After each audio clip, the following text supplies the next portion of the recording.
Welcome, everyone, to A Haunting in Stratton, penned by Ryland Mason, narrated by me, Brian Shepard.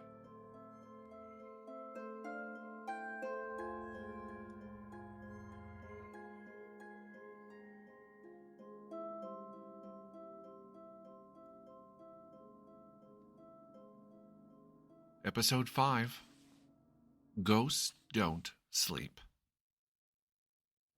Bear and Ryan didn't even get the chance to talk out the awkward turn of events that led Bear, in just boxers, in Ryan's room, as Bear noticed Molly standing by the window, crying. Any chance you have something I can wrap myself with?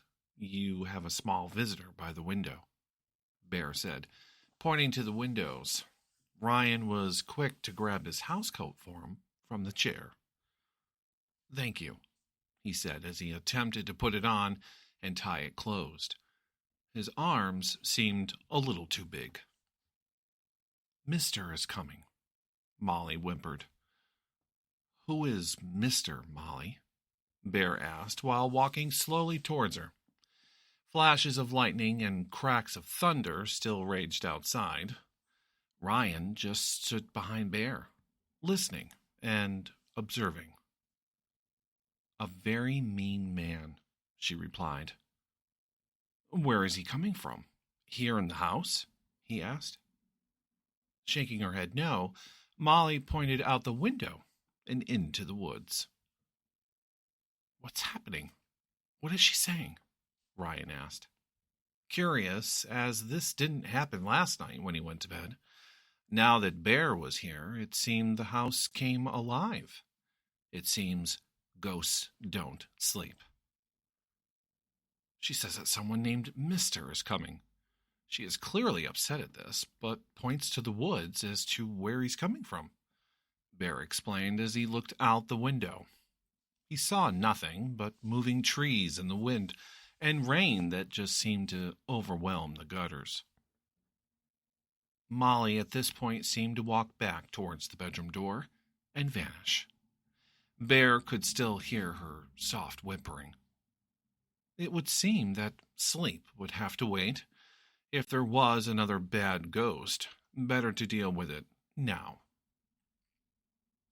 I'm afraid our investigation is not finished. I'm going to attempt to grab my clothes and I'll meet you downstairs, Bear said, as he too headed out and back to his room, hoping that the door would open and the Civil War guy just would have to wait. Ryan, getting dressed again, left his room and started his way down the hallway towards the stairs when he happened to notice the guest room door fly open and Bear's clothes just thrown at him. Then the door slammed closed in Bear's face. Doesn't seem to like you very much. Maybe next time we can choose a different room? Ryan said, smiling as he made his way down the stairs. Bear scrambling to get dressed and throw on his shoes. Yeah, he definitely has an attitude problem. He's young. Besides, I believe that used to be his room, Bear responded as he made it to the bottom step, finishing by tying his shoes. So you're saying we need to go into the woods? Ryan asked, as lightning came through the dining room windows. Bear was not sure if they really did have to go out into the woods, or just wait for whoever this Mister is and face him here at the house. The storm did not help matters. They would be soaked, not even 5 minutes of being out there. Before he had a chance to answer, both were looking in the same direction as a bell seemed to be ringing. This had them taking the stairs down to the kitchen and into the butler's pantry. On the wall was the old calling station. The bell ringing was the basement door. Just like the movies, when you get there, the noise always seems to stop. It's creepy that they do that, Ryan said, now looking past the door that leads to the basement, an area which he has not ventured yet. I doubt very much anyone would be using the basement door. God only knows when the last time it was even used, Ryan said. Well, there's only one way to find out, Bear responded, as he turned and walked over to the door, hesitating as he turned the handle. Beyond this door is the stairwell down to the basement area where deliveries and servants would come in and out of. Off that room would be the wine cellar. Following Bear down the staircase and into the main room, where they saw nothing but old dusty tables, some overturned chairs, and of course, cobwebs. And a lot of them. Other than that, the room was dark and quiet. The back door that led to the back of the house and into the woods was right in front of them. Ryan, having enough of being afraid, just went for it and tried to open the door. After the house settled and not being open for a while, it stuck, yet he managed to open it. Looking up the stairs that led to the back, he saw nothing, just a lot of rain. And again, typical, they ring and you answer to no one at the door, Ryan stated, as he closed the door and relocked it. Baffled, as now he doesn't recall unlocking the door. Hey, Ryan, take a look, Bear said, as he pointed the flashlight at the door to the wine cellar, which was opening on its own. Walking through, the room was definitely colder than the rest, which must have been nice for the wine on the shelves. Well, someone liked wine, Ryan said as Bear scanned the room with the flashlight. Wow, and very old, it would seem. This one says 1912, Bear said as he dusted off the label and then placed it back on the shelf. And as he did, the door slammed shut. Running over to check it, Bear noticed it was locked. Then the sound of the door handle turning got his attention, pushing Ryan back and away from the door. Now that the handle moved more aggressively, if that wasn't enough, it was like someone was trying to push their way through. Continuing to back up until there was no place left to go, a bottle must have been on the floor, because the last thing Ryan remembered was taking another step back and then slipping, falling backwards into the shelf. It moved back as well, knocking him to the floor. Are you all right? Bear asked, as he helped Ryan back to his feet. Now it seems that this moving shelf reveals a hidden passageway. Great. The question is, to where? Yeah, I'm okay, Ryan answered, as he dusted himself off. At that moment, the shelf closed. Ryan tried to grab at it, but it was too late. It was like a stone wall, no handle. Well, this just keeps getting better and better. I wonder where it leads to, Ryan wondered, as Bear once again led the way forward into the stone tunnel. As Bear kept walking, which felt like a bit of a distance from the house, it eventually led them to another door. Why do I have a bad feeling about you opening the door? Ryan said, as he huddled close to Bear's side.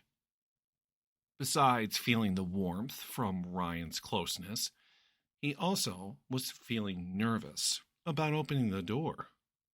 Who knows what was on the other side? Scaring both, Ryan's cell phone started to ring in his pocket. Bear recognizing it as the theme music to Star Trek Voyager. Must be his favorite.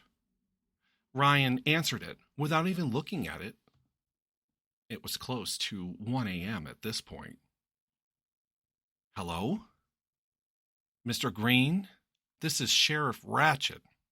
I'm just calling to check in on you. The storm must be serious if he's calling this late. Yes, Sheriff, I'm perfectly safe. Mm-hmm. I see. And is, Bear still there with you? Yes, as a matter of fact, he is. I wouldn't let him drive back home in this. Wait, how do you know? The sheriff began to say something about Alice when Bear interrupted. Dugan, we're in a hidden tunnel under his house and about to open a creepy door. We will have to call you back, Bear said, smirking. Sheriff, I am fine, and I want to thank you for calling. Wait a minute. What do you mean a tunnel and a creepy door? Bear? Dugan asked, confused. I'm fine, Sheriff. Thank you for calling, Ryan said, as he simply hung up the phone. He would have to apologize later. Now, back to the creepy old door. Pressing down on the latch, the door stuck, just a bit. Yet, with some nudging, the door just barely opened. Dirt and earth had grown up against the door, making Bear have to use his shoulder to get it open wide enough for both to fit through.